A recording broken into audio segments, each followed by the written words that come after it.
the webinar. So thank you for that investment of your people's time. And we actually had to expand our license with GoToWebinar so we could register up to 1,000 people, which just goes to show that the topic of change, people are feeling a lot of pressure. So let me just start out by introducing who we have on the line here and on video. By the way, for those of you that are seeing the video, if it's across the top and it's getting in the way of the PowerPoint, you can move it over to the left-hand side, either by clicking and dragging it or by clicking on the layout button. So you can move the videos over to the side if they're not there already. So I have here with me Dr. J.P. Palloo-Fry, my business partner, friend, and co-founder of IHHP. JP's our thought leader, and he's a well-known thought leader and speaker on the topics of emotional intelligence, leadership, and performing under pressure.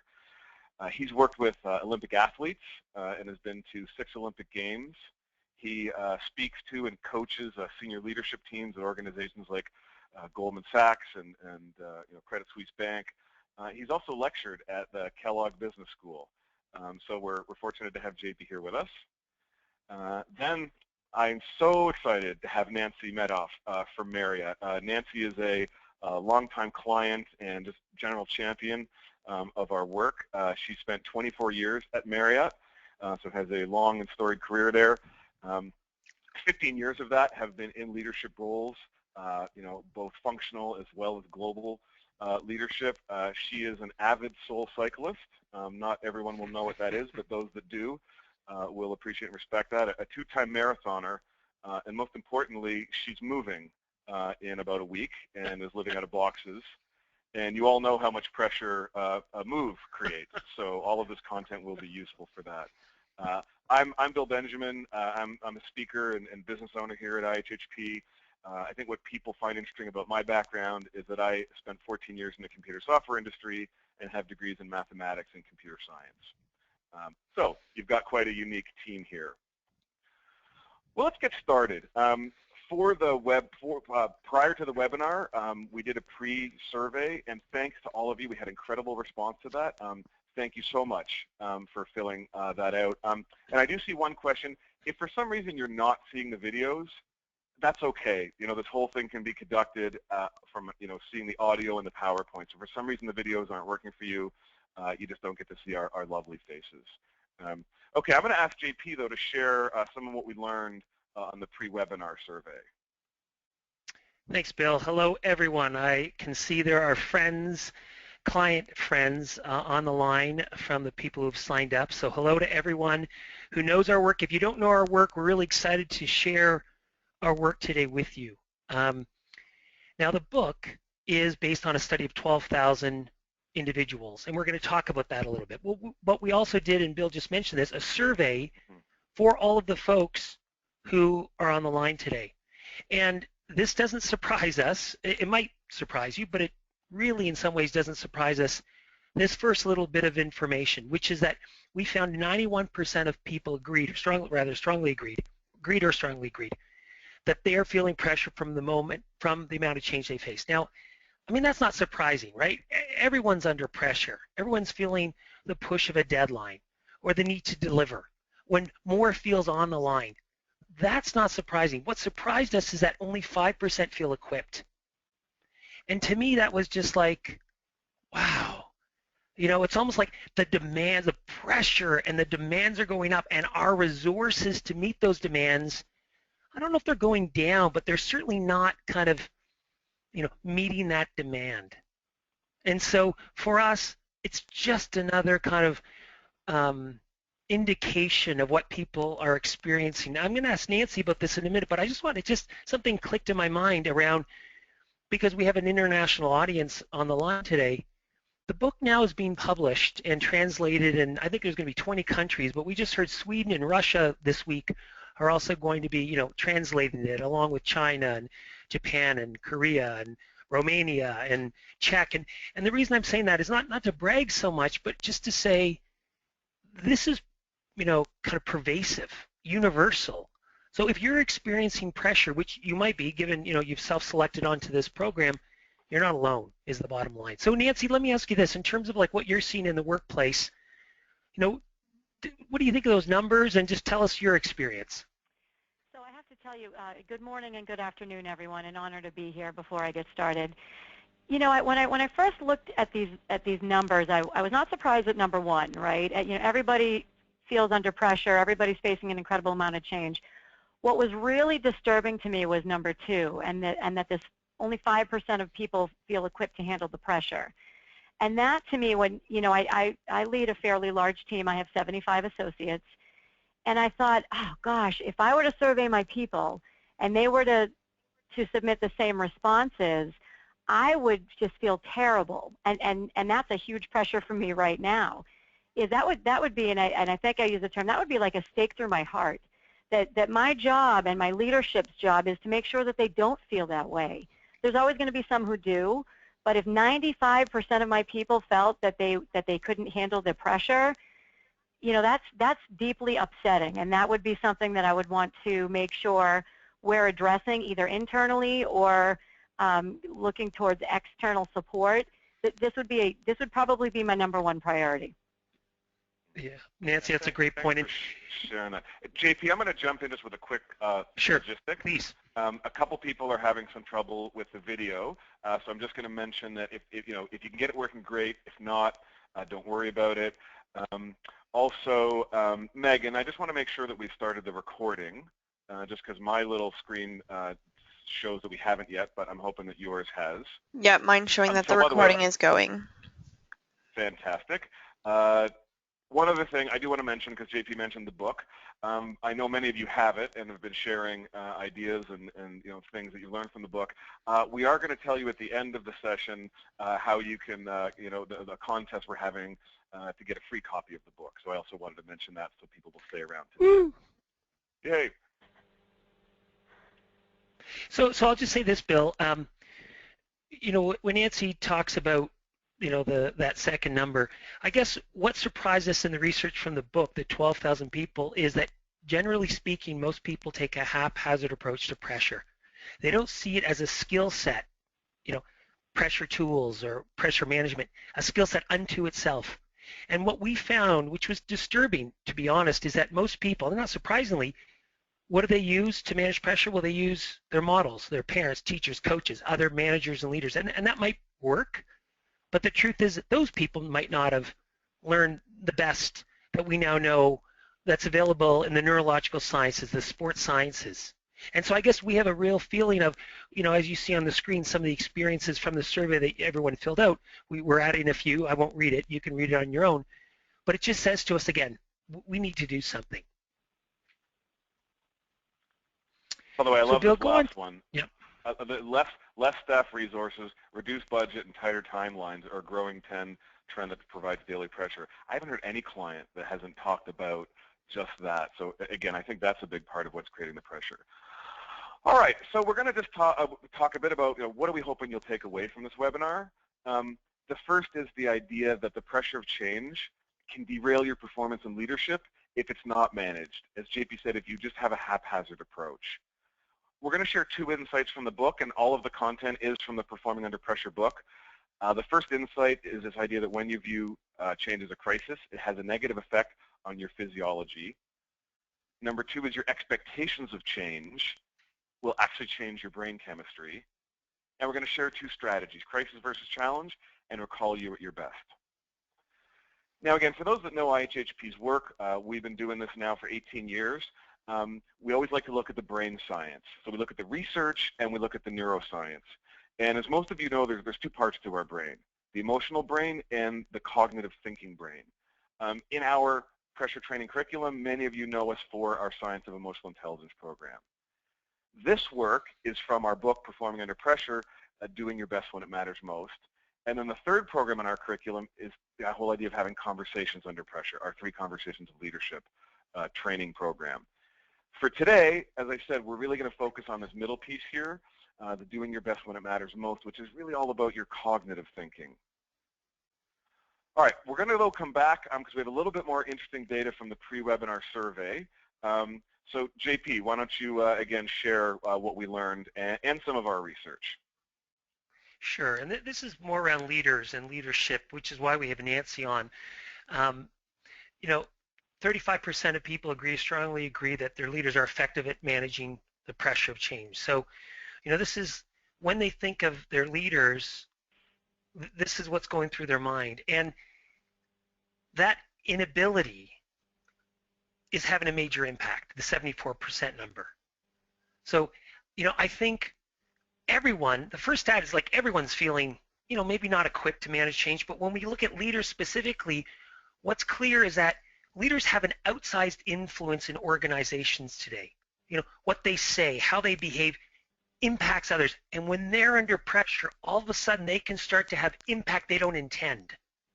And so for us, this is another one that I think at the leadership level, which is really where we focus, with managers and leaders, that's what we're seeing. Nancy, any thoughts on those stats?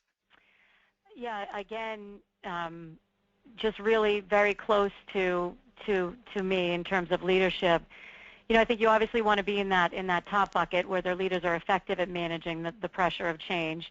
I can say over the past 24 years, having been through a significant amount of change in the workplace, I look back on some of the mistakes I made, and it's a disciplined approach, almost a scientific approach to not do that again. So, for example, several years ago, we were going through a big change.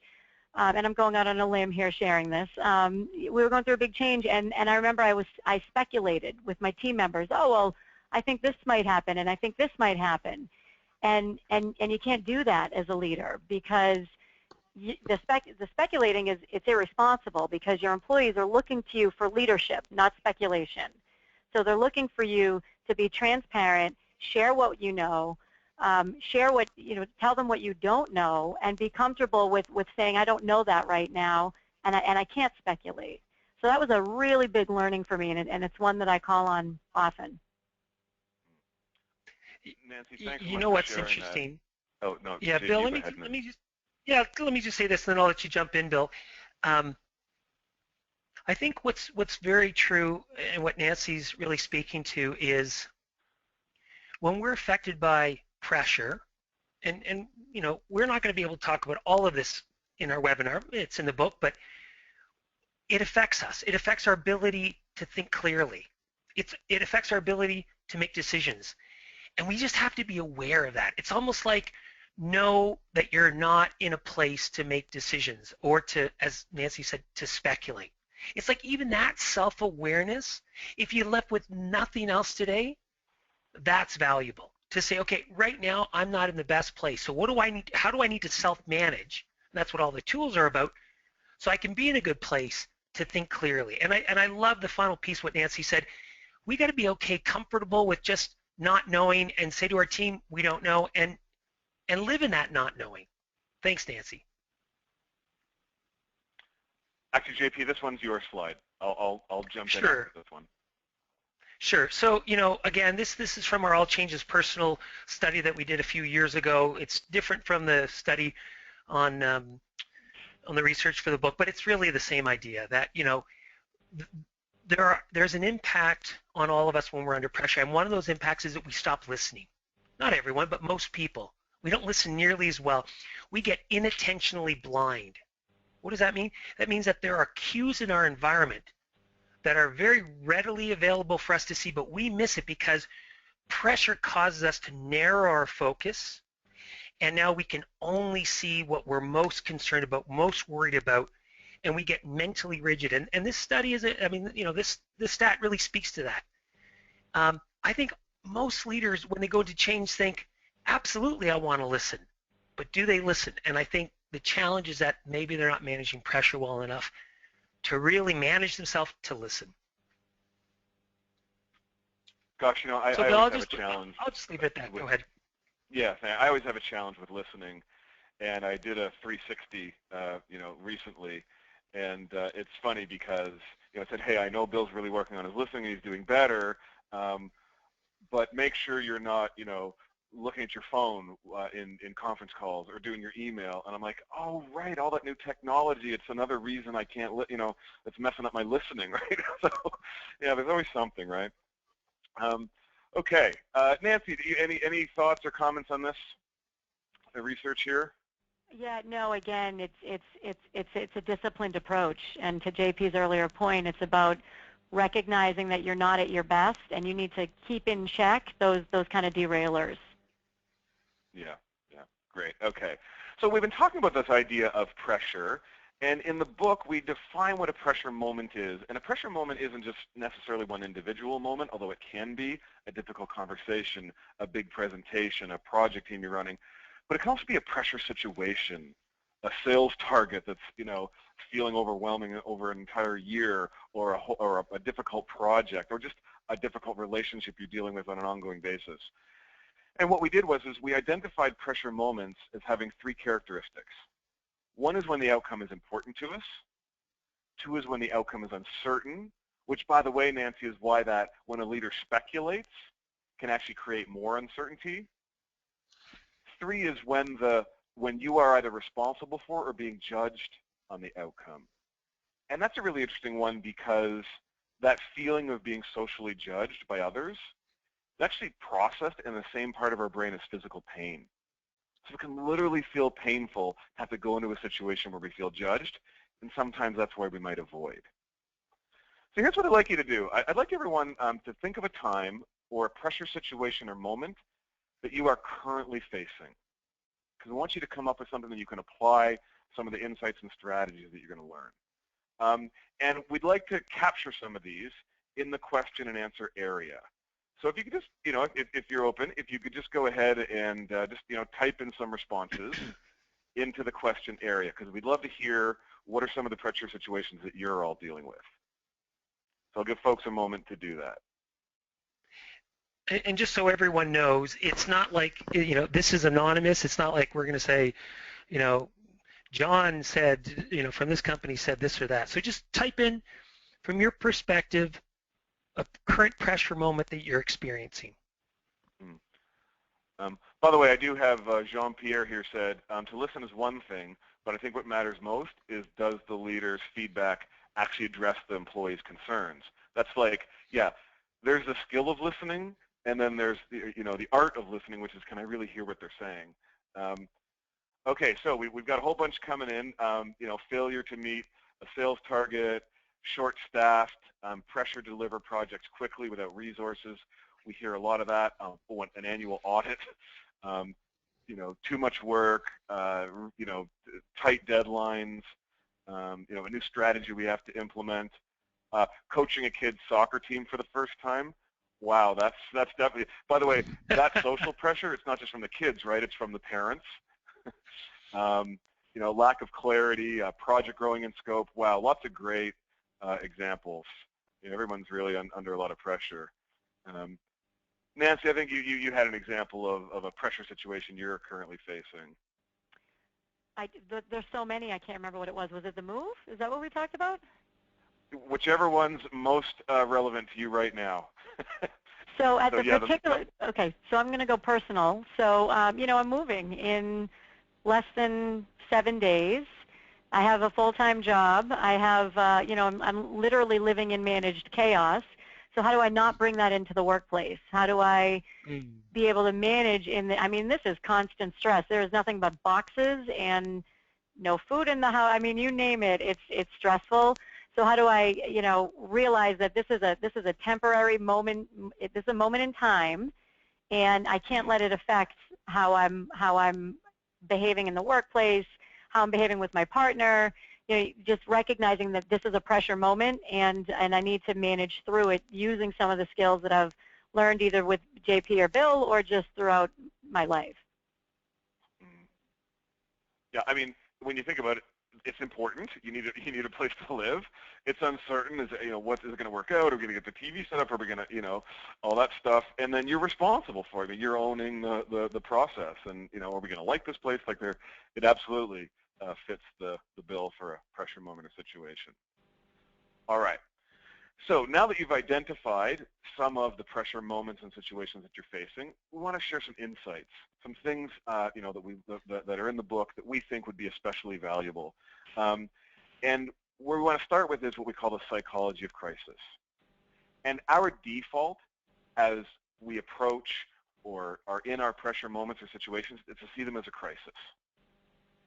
When that happens, it does start to elicit fears of failure. Wow, I might not do well.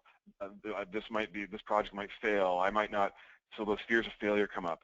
It actually impairs short-term memory. So you probably had that situation where you were in a pressure moment and you couldn't think of the right thing to say. It narrows our focus, as JP said, and we become mentally rigid. We can't hear as well. We're not as open to change, not as innovative. And it actually can sap our energy. And there's a physiological reason that this happens. And I'm going to explain this now. We all have blood vessels in our body, and the blood vessels are lined with smooth muscle. And generally, they're considered involuntary. Now, when you're calm, a lot of oxygen can get to our body and our brain. Here's the challenge. When we see pressure as a crisis, and for those that have the book, this is described in Chapter 5 of the first section, Cognitive Appraisal, noradrenaline is released, which actually constricts our blood vessels, meaning less oxygen gets to our body and our brain. Now you can imagine in JP's work with Olympic athletes, wow, they need that oxygen to their body when they're about to perform a sporting event. In business, yes, we want oxygen in our body, but we really need that oxygen in our brain, because that lack of oxygen is part of why we don't perform as well, why we don't have a good judgment, our decision making is impaired, the inattentional blindness. Okay, so are we just stuck with that? You know, we're just wired that way and that's the way we're going to be? No, the good news is we have a choice. If you can shift from viewing something as a crisis to a challenge or opportunity, the opposite happens. Adrenaline is released, your blood vessels dilate, you get more oxygen to your body and brain. Now you can think more clearly, you can pick up those cues JP talked about. You can be decisive and more proactive. And again, when we're in that crisis panicky situation, that's where we're going to go to that haphazard approach to managing pressure. Whereas when we've got all our best thinking, the oxygen in our brain, that's where we can be more proactive and identify some real strategies we can use. So JP, just before we get to applying that strategy, do you want to make any comments on the physiology part? Yeah, just that, just to be clear with everyone, there's noradrenaline and adrenaline, and they are constantly kind of, it's a fluid situation, and it's really about ratio. So when we see things as a crisis or a threat, when we're feeling that physiological manifestation of pressure, the emotions, thoughts, the feeling, the physical sensation, if we see that as a bad thing, crisis threat, it throws off the ratio. Now we get more noradrenaline, vasoconstriction. Whereas if we see the same thing not as, negative, but as positive, like, hey, that's a challenge, that's an opportunity, that's an adventure. Hey, I'm really living here.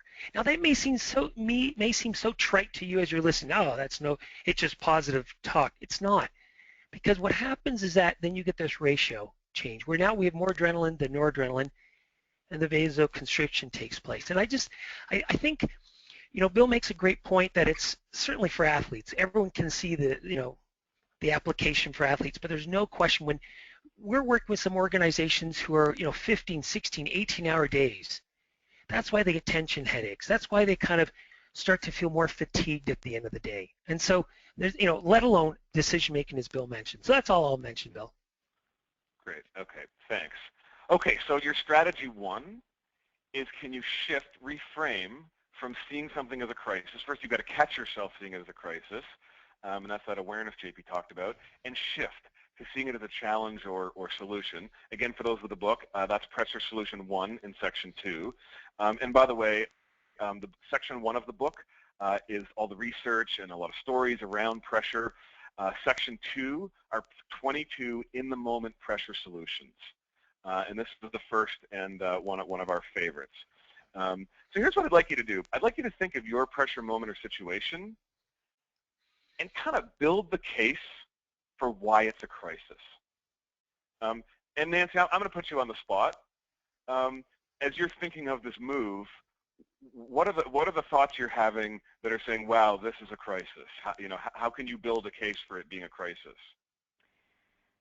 So there are several ways that I can catastrophize this in my head. So the first is, we're not going to be able to, it's not going to happen on the day that we planned that it would happen. So we're going to have to reschedule everything. The people who are in there aren't going to move out. I'm going to have to take extra time off of work. I'm going to have to reschedule the movers. I'm going to have to reschedule the furniture delivery. I'm going to be homeless. I'm going to have nowhere to live because I have to get out of my place. There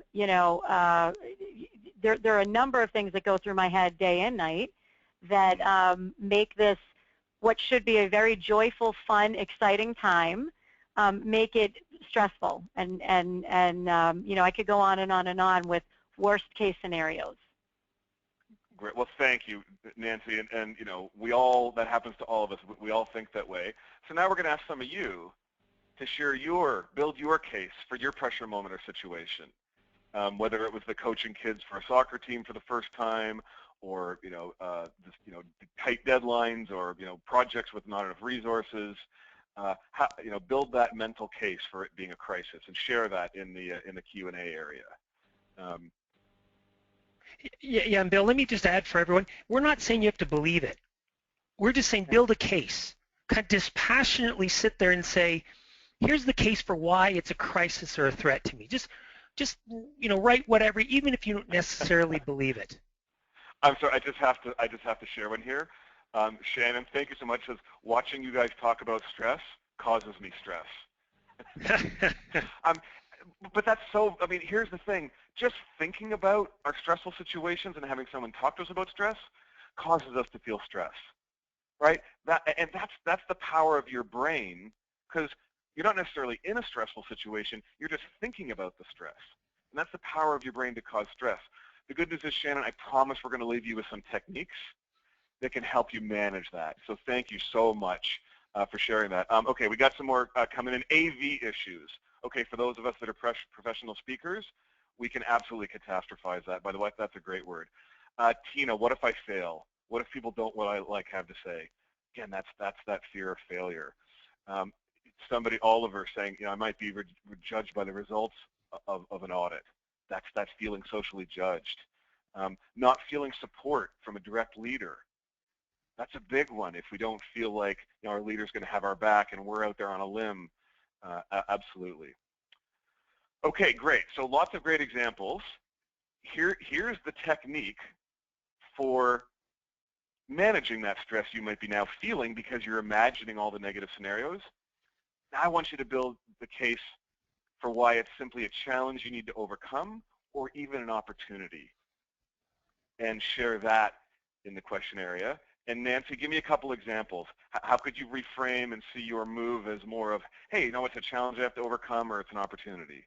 It's just an exciting time, and enjoy the ride. It means I'm moving into a brand new place. It's the next chapter in my life. It's all positive. And once you deal with the worst case scenario and plan for that, that frees up my mental energy so that then I can move on to, all right, I've dealt with what worst case scenario and what might happen. Now I can focus on the positive. And it's all wonderful and great, which I think I'm kind of making it a little bit more rosy than the reality that we all know it is. But it's a great time in life, and it's not going to happen a lot, and enjoy it as it's happening. That's what I tell myself. Very good. Very good. Well, here's some great ones coming in. I have an opportunity to, show off my skills and experience.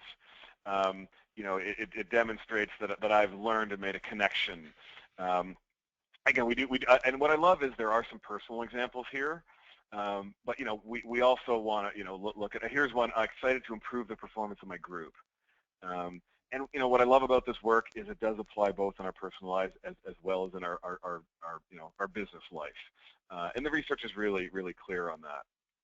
Okay, let's take a couple more examples. Love this one. I'm going to gain knowledge and a chance to improve myself. Sometimes a pressure situation is just kind of a lousy situation. It's a difficult relationship, and I just have to have this conversation with them. Well, it's an opportunity for me just to grow and learn something about myself, and so even if we can frame it that way, that can be very positive. Okay, so the idea then is, so your strategy, oops, sorry about that. So just closing off, your strategy, trying to do two things at once here on the webinar, is as you identify and approach your pressure moments, your pressure situations, catch yourself thinking about all the negative things, because you'll build the case for why it's a crisis. Shift. Start building the case for the realistic, and this is not, happy-go-lucky, I'm going to make this something it's not, but the realistic things that can actually make it more positive, be a challenge or opportunity. And it will actually affect your physiology. You'll get more blood to your oxygen in your brain. Bill, right, JP, do you want to share anything on that? Yeah. So just before we go to the next slide, I guess what we want people to recognize is you can sit there and build a case for your pressure moments and pressure situations as a crisis or threat. You can also build a case that it's a challenge or an opportunity or an adventure. And this is the point. It's a choice. And most people abdicate the choice. They don't recognize it's a choice. One of the things that I marvel at when I work with, especially more of a veteran athlete, is that the same pressure that a lot of kind of inexperienced athletes, they may not say it outwardly, but to me, they'll say, I'm nervous. A more experienced athlete who takes a more intentional approach has the same physiological, manifestation, the physical sensations, the emotion, thoughts, and they don't say, I'm nervous to themselves. They say, I'm excited. And just that slight difference makes all the difference, because here's one of the big deals. If you can recognize it's a choice, when you do choose the, challenge, opportunity, adventure, it means you're going to move forward. It means you're not going to kind of avoid and feel scared. And that can make all the difference in the world. So I guess what we're saying to people is recognize you have a choice. Stop. End of sentence, paragraph. Recognize you have a choice, because that makes all the difference in the world. So let's move on, Bill. Bill talked about the first two sections of the book. Section 1 is about the insight, the science. Section 2 is more in-the-moment strategies. Section 3 is more the longer-term strategies. And there's 4. We call it the Coat of Armor, COTE, which is confidence, optimism, tenacity, and enthusiasm. And we don't have time to talk about each of them, but we kind of know confidence. Confidence is a belief that you can set a goal and reach a goal.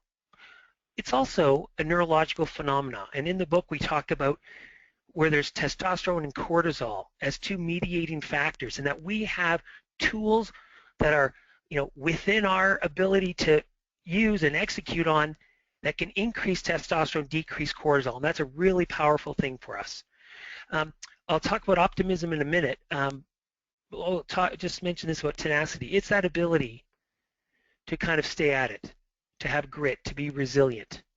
And in our minds, it's both helpful because we will hit setbacks in a pressure moment, but it's also that unlocking capability, right? It's what allows us to unlock our talent. And so we need talent, but we need the resilience, the tenacity to work hard to unlock that talent, to be an aggressive learner. And enthusiasm is really about positive affect. This is the idea of positive emotions. And, when we feel, positive emotions, it has a huge impact not only on us and our brain, but also on all the people around us. We know from a great study from Harvard Business Medical School, where they did a joint study, that people are infected by an individual. They put 3 people into a room. The person most emotionally excitable, whether negatively or positively, will infect the other 2 within 30 seconds, whether they say a word or not. So emotions are infectious. So, that's enough said about those 3, but let's talk about optimism, because in a sense, it's a big area. There's 2 parts, but the one part we want to focus on just for this webinar is expectations about the future. Because what we know is that when an event happens, a pressure situation happens, there are 2 kind of systems of activation going on. One is what we call outside in, and that's, as we perceive the environment, smell, taste, sight, hearing, that stimuli comes into our brain. But what we also know is emails, right? Sure, exactly. But what we also know is that at the same time that there's an inside-out kind of system of activation. And that's really coming from our prefrontal cortex, which is kind of like our prediction center. And it's using all of what's happened to us before to predict what's going to happen in this event. And you know, it's pretty amazing. Marcel Kinsburn at New York University, a neuroscientist, found that in his research, the inside-out activation, system of activation, is faster than the outside in. And so what that really says is that, you know, how you view a situation, positively or negatively, has a huge impact on how you're going to approach that situation. And for pressure situations where we're feeling judged, that's precisely, you know, Bill talked about social appraisal, that being judged, that third part of a pressure situation or moment. This is even more why you want to pay attention to what do I have positive or negative expectations, because that's going to have a very real effect on our body's physiology and on our behavior. So Bill, why don't you talk about the poison ivy study? It's a nice fit with this. It's a great example of this. And let me just say, we had a question asked, how can we learn some tools on confidence, optimism, tenacity, and enthusiasm? At the end, I'm going to share, you know, what are the additional learning opportunities. One, obviously, is the book itself, has lots of great stuff in it, but there are other opportunities. Today, we're focusing a little bit on optimism. So I will, just for those that are asking, we will definitely get to that. All right. Hey, Bill. For me, a great example of this, and by the way, when we say inside out, you'll notice we point the arrow to the body. So we don't mean inside necessarily. It means outside of our brain. So we have these thoughts based on our expectations that then actually affect our physiology. So here's a great example. Poison ivy study, and this is described in the optimism chapter in section 3 of the book. So they did an experiment with people who were extremely allergic to poison ivy. You know, if they get touched with poison ivy, they break out in a rash. What they did was they took 2 cloths. One cloth was harmless, but the people were told, you know, people in the experiment, that it had poison ivy on it. Then they took another cloth that had poison ivy on it and told them that there was no poison ivy, it was harmless. And then they would rub both on their arms. Now, think about that inside-out activation system, the expectation. So think about the cloth that they were told was harmless but had poison ivy on it. 100% of people broke out in a rash on the arm that had the harmless cloth because of their expectation of it having poison ivy on it, even though it didn't. And by the way, you see a lot of this in clinical trials for pharmaceuticals, that there are a lot of side effects reported by both the people taking the actual pharmaceuticals and the people taking the placebos. Because they have to tell them up front, well, you might get headaches, you might get fatigue, you might get... So again, the people taking the placebo are reporting side effects. That's another example of inside out. Here's another amazing part of this. Only 15% of people who were allergic to poison ivy reacted to the cloth that had the actual poison ivy on it. And I don't necessarily understand all the brain science behind this, but something they'd done, their expectation, created some antibodies that actually, you know, kept them from reacting to the real poison ivy. Yeah, Bill, let me speak to that just a little bit, and then Nancy, I think you're going to add something too. But just around the research, yeah, in some ways this is a placebo effect, but it's a lot more than that, because generally the placebo is, you know, taking a pill and you have expectations on the pill. It's the same physiology, but what we want you to know is that the expectations you have for a change situation or about a direct report, how successful they're going to be, that has a very real impact on your neurochemistry, on your behavior, and that's going to impact others. And so, like, it's amazing to me when I see coaches. One of the things I do is I coach coaches. I've been lucky enough, I coach Olympic, NBA coaches, etc. One of the things that constantly inspires me, quite frankly, is when I see a coach have higher expectations, a bigger belief about that athlete than the athlete does themselves, and then it infects that individual, and they start to take on that expectation. So for leaders on this webinar, just know your expectations have a huge influence. And it says really one of two things. One is if you really don't have positive expectations of someone, then you need to do some work. You need to give some coaching. You need to give some feedback. And if it's really not working, you need to really seriously think about letting them go, because it's not good for them. It's not good for you. And then, you know, if you do have positive expectations, fantastic. Don't be afraid to communicate that. Nancy, you wanted to say something. Yeah, I just wanted to jump in, and I don't know if it's possible. Can we go back to that last slide, Diana or Megan, the slide with the human body? If we can't, it's okay. But yeah, that's it. As we were talking about this, so my organization, my group is going through some fairly significant change right now and will be over the next several months, or the next 6 to 9 to 12 months. And I love this, because this, to me and my leadership team, if we can control our inside-out expectations, right? If we embrace it and we are optimistic about it, which I truly am, right? I truly believe that this is opportunity for everyone. Then we can manage all the outside in that's going to come at us. And I even wrote this down. Yes. So it's, hey, this is, you know, yeah, there's going to be all kinds of stuff coming at us with this, all kinds of stuff we haven't even thought of. But if we stay true to the fact that we think this is a good thing and we think this makes a lot of sense, we're going to be so much better equipped to deal with all of the outside in that comes at us.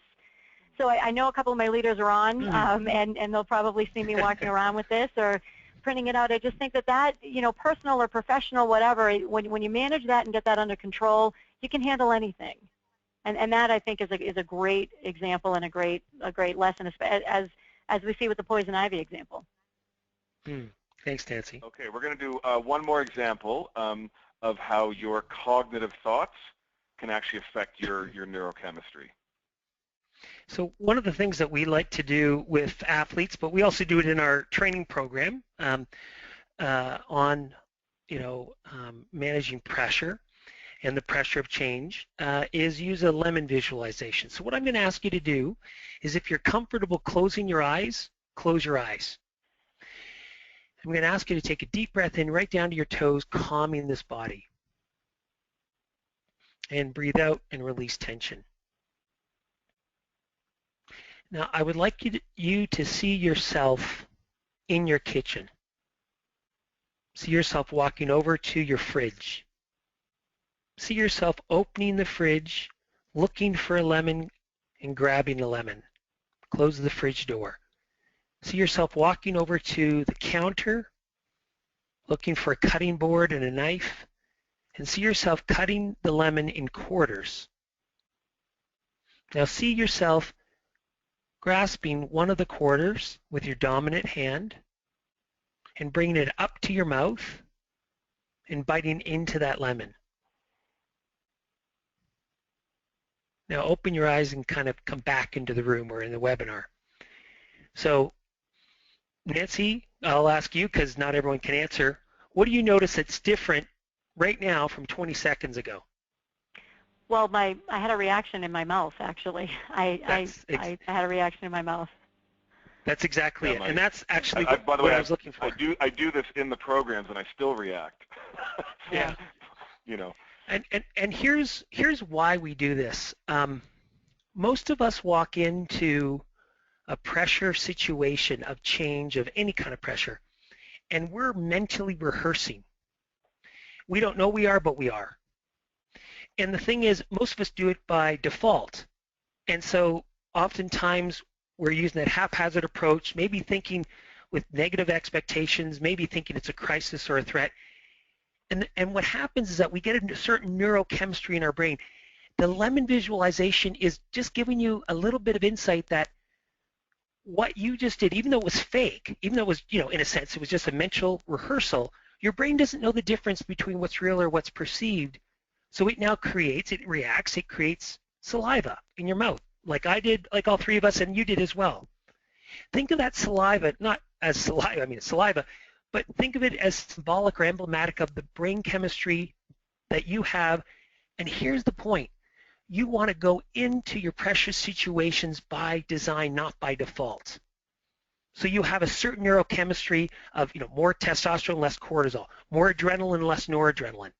And so one of the big takeaways for me is that we have power over our brain that we don't even realize. Again, this is what the sports sciences and the neurological sciences can help you, help us, help everyone, and why I'm so passionate about this, because I've seen it in my life, I've seen it with people we work with, and it can help you too. So that's one way to kind of get some insight about positive expectations, but let's actually go to something that, again, we use with athletes, with business people in our programs, our learning programs, that we think could be helpful for you. So we call this Recall You at Your Best. And it's the idea that, and I actually just want you to do it right now. I want you to think of a situation in the last 10 years when you were under pressure and you performed really close to your best. You were really sharp, really connecting in the situation. Let's say it was a client calling. You just really anticipated what was going on and you connected with them. And you can share this in the question area that we talked about earlier. But I want to start writing as you go. But I just want to keep kind of describing. You were on. You were in flow. You were confident. There was something that you were just, and for me as a speaker and someone who works with clients, there's times when it just goes right, and I'm just on. And so the point is this. Before you go into a pressure situation, you want to take 90 seconds. We're not talking a long time here. And you want to close your eyes and you want to recall you at your best. Sometimes it can, with students. So my daughter did her SATs last year. She would just write out, me at my best 15 minutes before. And the idea is that, again, the brain doesn't know the difference between what's real or what's perceived. So now you're linking into that memory, which now causes you to start to have in your brain more primed the positive things that have happened. Now that starts to make us, for you, you start to think, hey, why not again? And it builds positive expectations. And so for us, especially around change, what we're talking about is a more intentional approach, right? So that you can kind of, put yourself in the best position to succeed. And I guess that's really the big thing. You still might not succeed, right? But why not put yourself, your brain chemistry, your behavior in the best position so you, and then if you're a leader, so you can help your team succeed. By the way, there's some good examples here. I love this one. Negotiating a sale alongside a competitor. Nailed it. You feel that confidence. And the thing to me that's so incredibly valuable about this technique is if you try to imagine a positive outcome, a future positive outcome, like, okay, I'm going to go give this presentation. The problem with imagining a positive outcome is if you don't believe it. You don't actually believe you're going to do well at it. Well, that's going to actually, now you're mentally rehearsing the negative outcome. The beauty of Recall You at Your Best is because it was a time in the past, you believe it. And then you get that positive neurochemistry. So I find this technique incredibly valuable. Nancy, how about you? I know there's many times when you've performed well under pressure, but what's an example you might use? Yes, so just recently I had a speaking engagement. I was speaking in front of a room full of people. Didn't know a lot about the topic, unfortunately. It was a last-minute addition.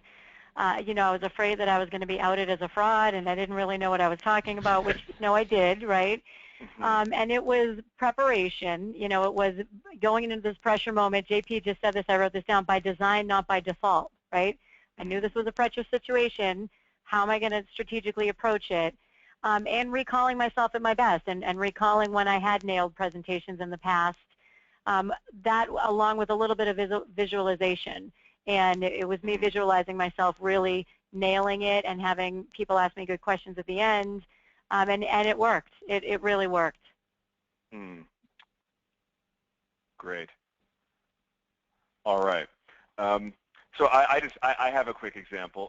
I had the opportunity when this content was still new to deliver it to a group of 100 U.S. Marines, and I don't have a military background, so I was incredibly anxious. And I always remember driving over in the car, feeling really anxious about it. And the first thing I thought to myself was, I should probably use some of the techniques I'm going to teach in the program for this moment, because I hadn't internalized the work yet. It was still fairly new.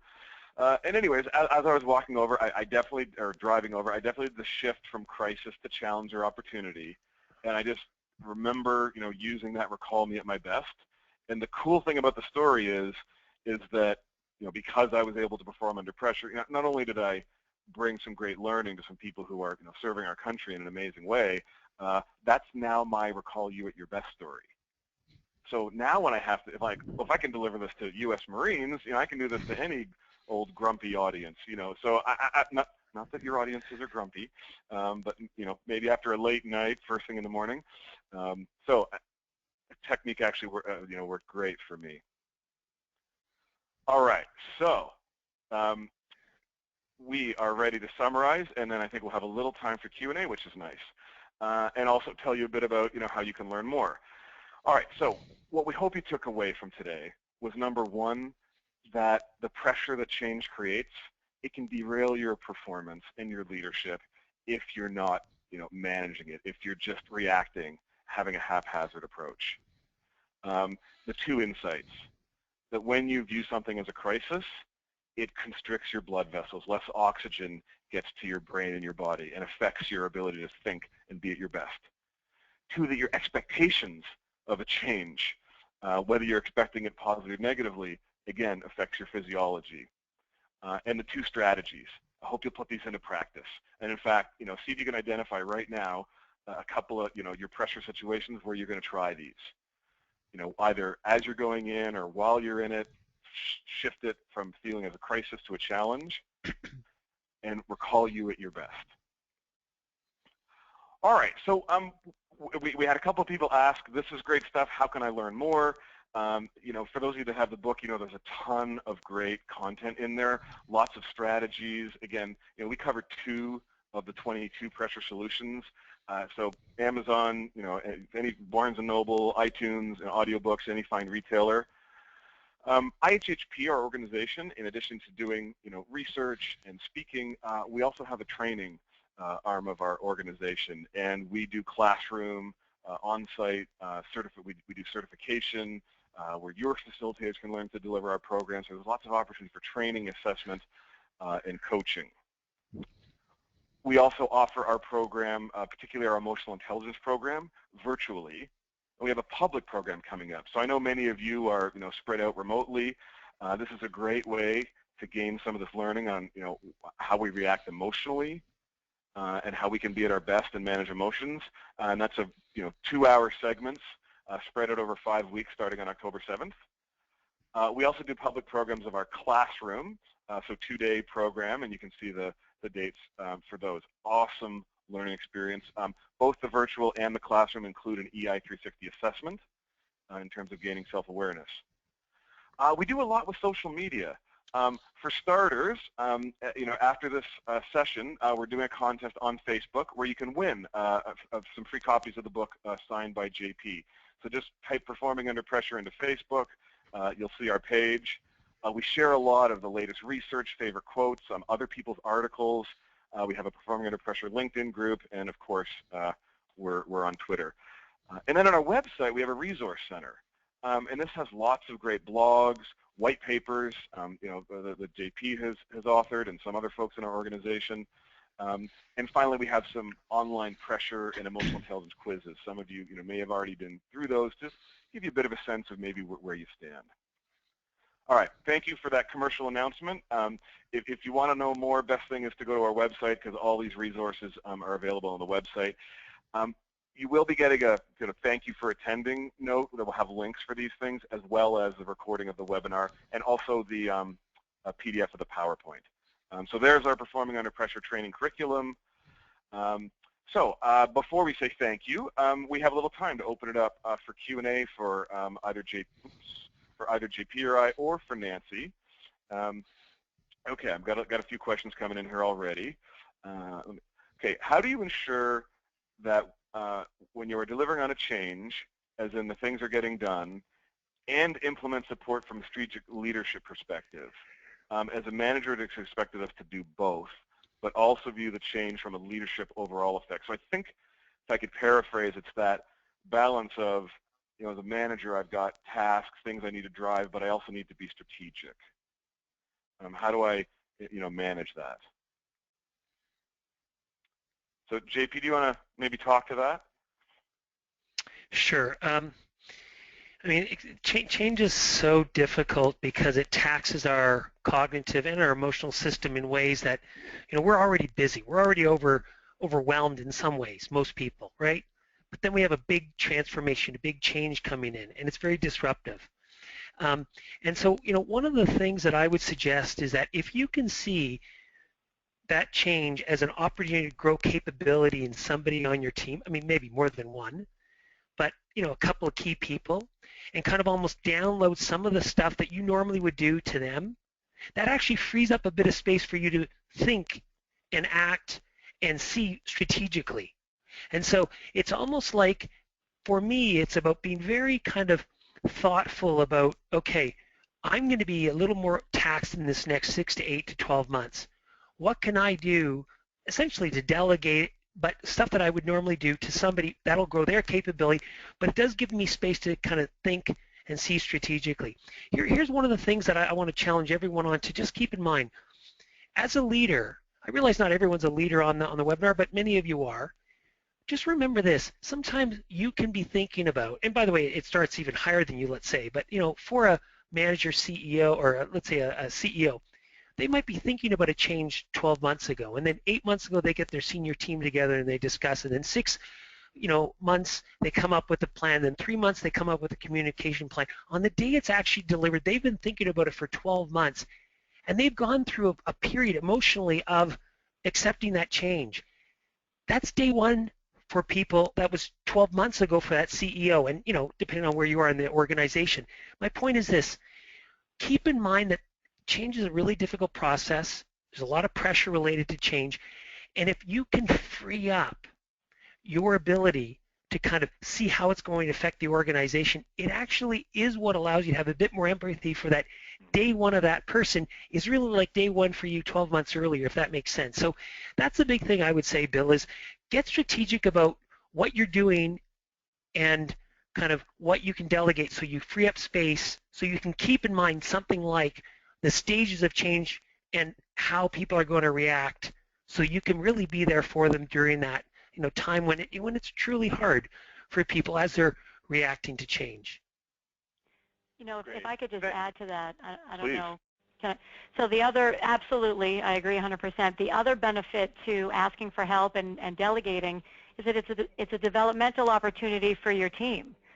So you can't do it all yourself, and by giving it to someone else, it helps them develop their skills and helps them be more part of the process. So it's a huge, huge, huge supporter of that strategy. Yeah. Great. Thanks, Nancy. Okay, so well, folks, what we're going to do, Nancy, JP, and I are going to stay on. It's the top of the hour. For those of you that have to jump off to your next call, I want to say thank you so much for all your participation and for joining us for the hour. As I said, you'll be getting a follow-up email with lots of information on what you can do next. For those that are able to stay, we've got some more questions, and we'll spend a few minutes answering those for those that want to stay on. One gentleman asked the September 22nd and 23rd program in Toronto. That's our 2-day Science of Emotional Intelligence public program. Same for the one in New York. So thank you for asking for that clarification. Nancy, there's a question for you. As a seasoned executive at a large organization, what are some of the best practices you've learned in terms of leading people through change? And I paraphrased it a bit, but essentially that's what they're asking. So a few things we already talked about, and that was total transparency, right? Everything I know, I think it's important that my team knows. So I'm really managing the buzz and managing the speculation and the rumors. The other thing is to remember, and I call it keeping my own house in order.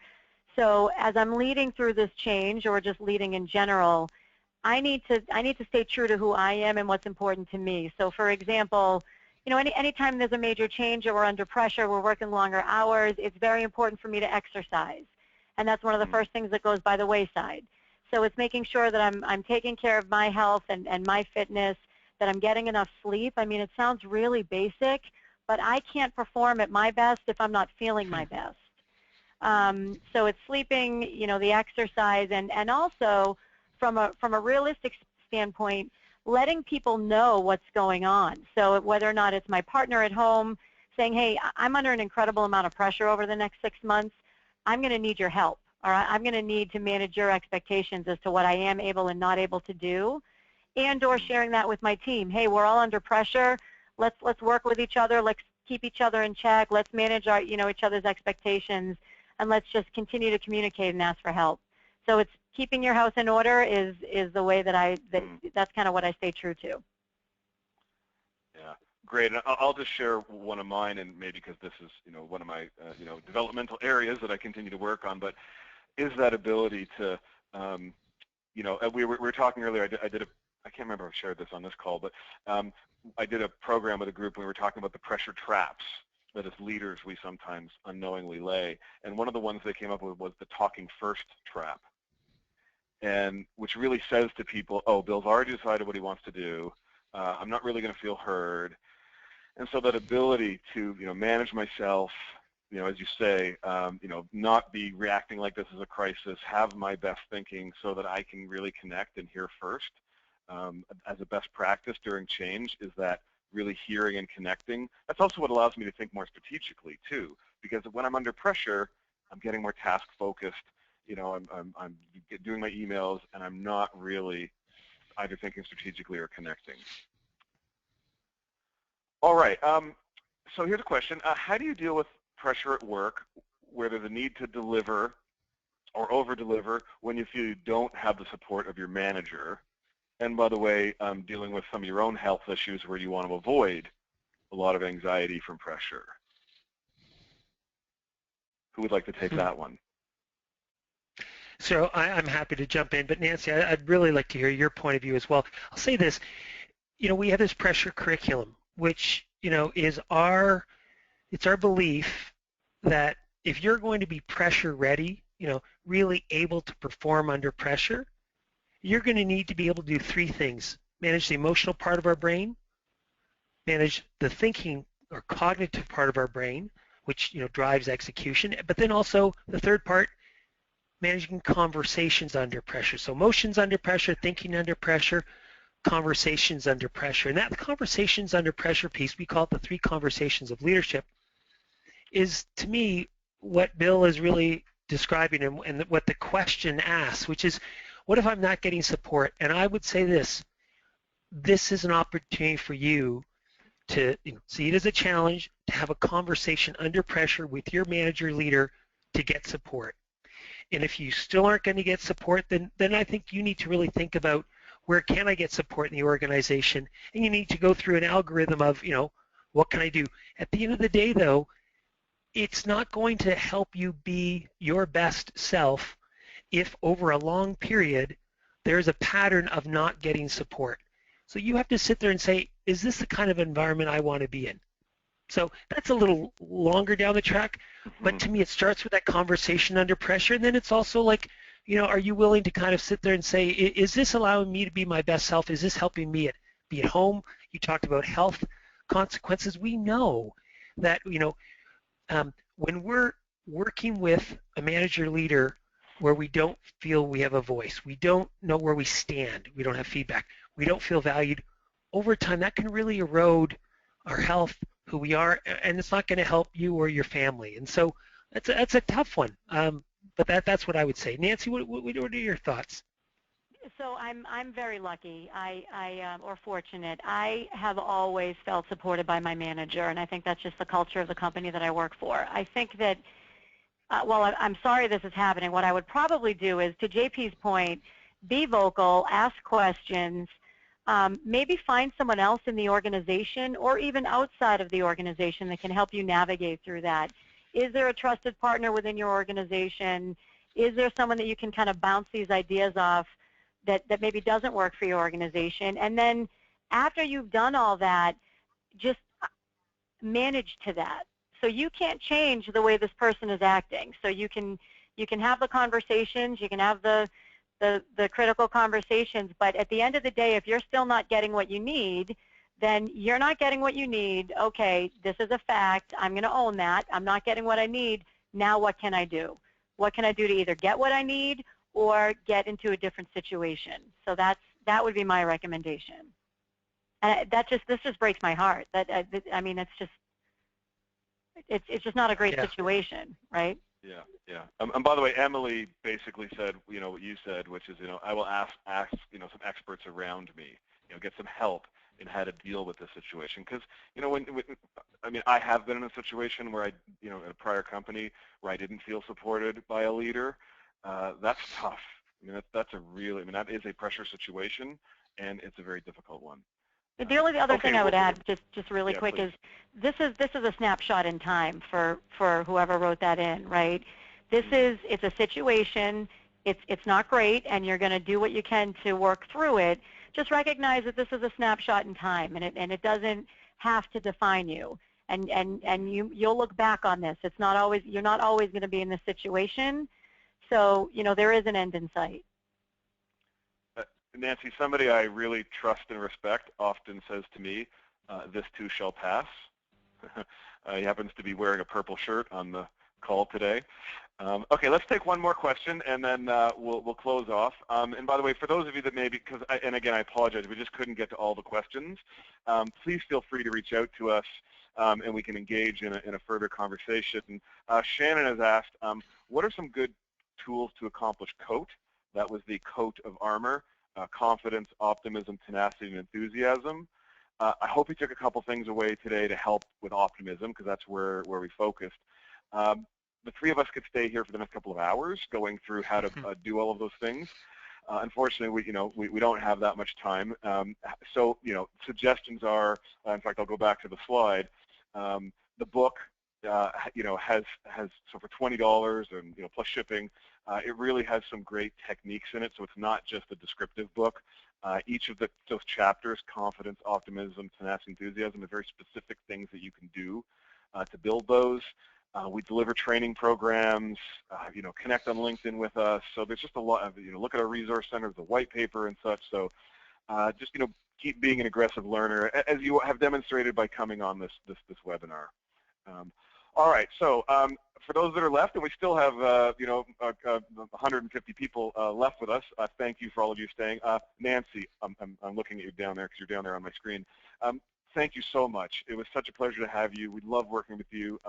You're one of the leaders, that we consider to represent, what the work that we do. You're not perfect. None of us are, but you're certainly one of the exceptional leaders we love working with. Thank you. And just, yeah, you're welcome. And thanks to all of you for joining. We will look forward to engaging and having a further conversation with you, and all the best in performing under pressure, in whatever your pressure situation is coming up. Thank you. Have a great day, everyone. Yeah.